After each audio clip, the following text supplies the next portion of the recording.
Hello, je vous retrouve en fin de mois de février. Euh, alors ce mois-ci, j'ai pas énormément filmé. Honnêtement, je pensais que je filmerais plus pendant mes vacances à Nancy. Du coup, avant les vacances, j'ai pas filmé grand-chose. Et au final, pendant mes vacances, j'ai pas filmé grand-chose. Et après mes vacances, j'ai rien filmé avant aujourd'hui.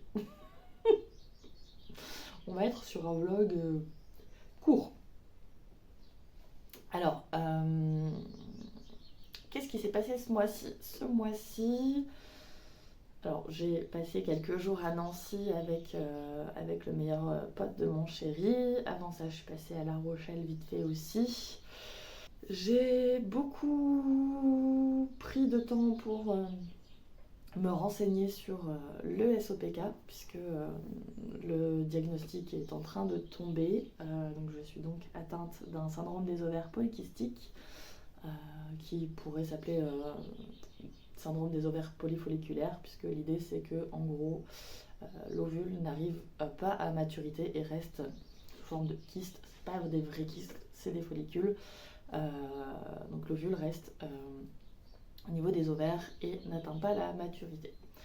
Donc ça engendre pas mal de petites choses et de petits symptômes pas forcément très agréables. En gros, le SOPK, c'est donc une maladie qui vient euh, de, d'un dysfonctionnement hormonal et qui, suite à ce dysfonctionnement hormonal, je la fais courte, entraîne des symptômes différents chez certaines personnes. Au niveau des symptômes que moi j'observe chez moi, c'est un cycle un peu irrégulier. Je vais pas dire très irrégulier parce que c'est pas vrai, j'ai pas des cycles qui montent jusqu'à 90 jours. Mais voilà, j'ai quand même un cycle un peu irrégulier avec des SPM qui sont assez forts. Euh, j'ai une prise de poids très rapide, notamment du fait que souvent le SOPK va s'associer à une résistance à l'insuline et à un syndrome métabolique. Donc là, voilà, le diagnostic n'est pas encore tombé, mais potentiellement ça viendrait de là, ma prise de poids. Euh, Au niveau de la peau, moi j'ai pas ou très très peu d'acné. Là j'ai quelques boutons parce que j'arrive bientôt proche de mes règles et que ce mois-ci mon SPM est un petit peu plus fort que d'habitude. Voilà, ça se manifeste essentiellement par des petits boutons. Mais le reste du temps, j'ai une peau qui est quand même plutôt clean. Le symptôme que j'ai au niveau de la peau, c'est l'hirsutisme, qui consiste à avoir une pilosité excessive au niveau des zones dites androgènes, des zones qui sont plutôt liées à l'homme, puisque dans le cadre du SOPK, souvent c'est lié à un taux d'androgène trop élevé, donc un taux de testostérone trop élevé, ce qui est mon cas, et ce qui fait que voilà, j'ai de l'hirsutisme au niveau du visage, au niveau du ventre, au niveau des cuisses. Voilà, j'ai cette petite particularité très désagréable de devoir passer énormément de temps à m'épiler si je ne veux pas que ça se voit de trop.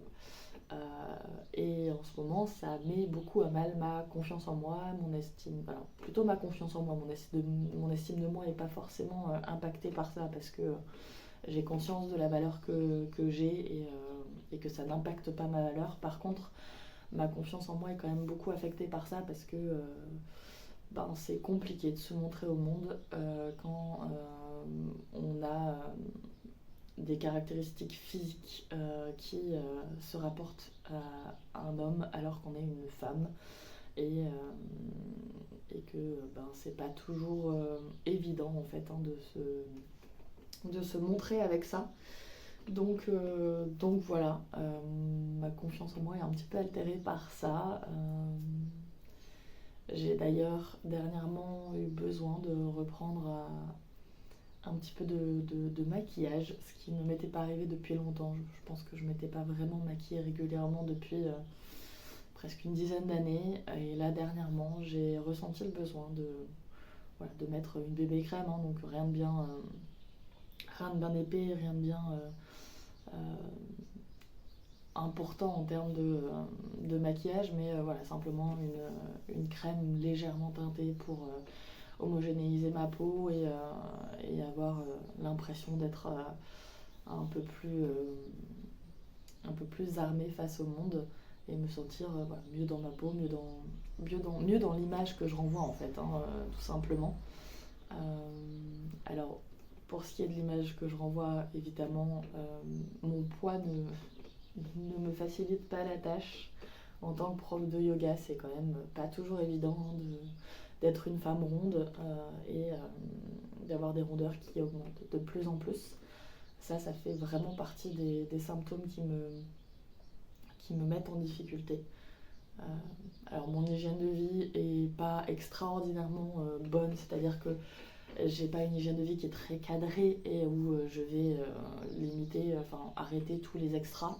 Je m'autorise quand même des extras parce que je sais que si je ne le fais pas, je vais tomber dans des compulsions derrière.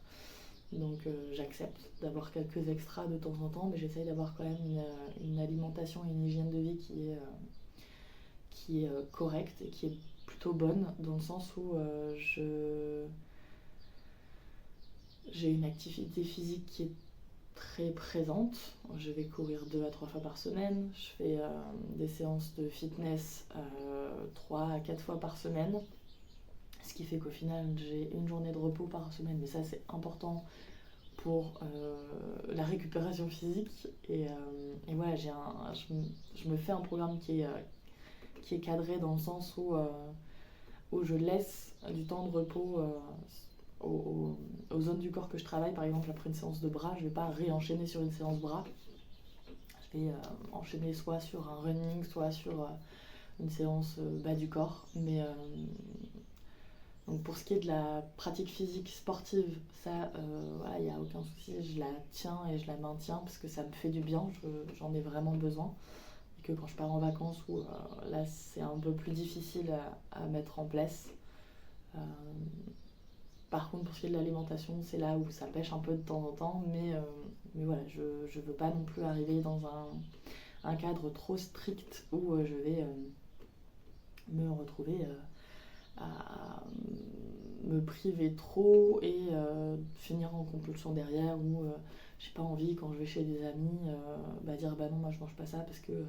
Pardon, je suis déjà suffisamment relou avec mon végétarisme, je vais pas rajouter ça en plus. Donc voilà un petit peu où ça en est sur le SOPK. Alors vous m'avez vu dans les images précédentes, je lis un bouquin. Il faut que j'arrive à l'attraper.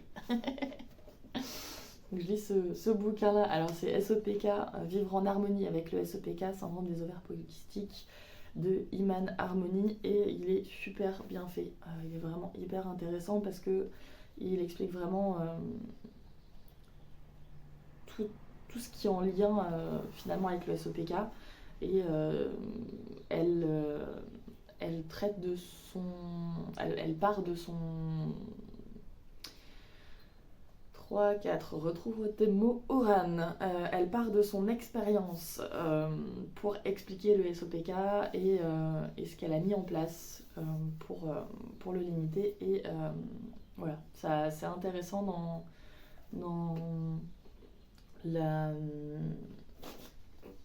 l'explication globale de SOPK.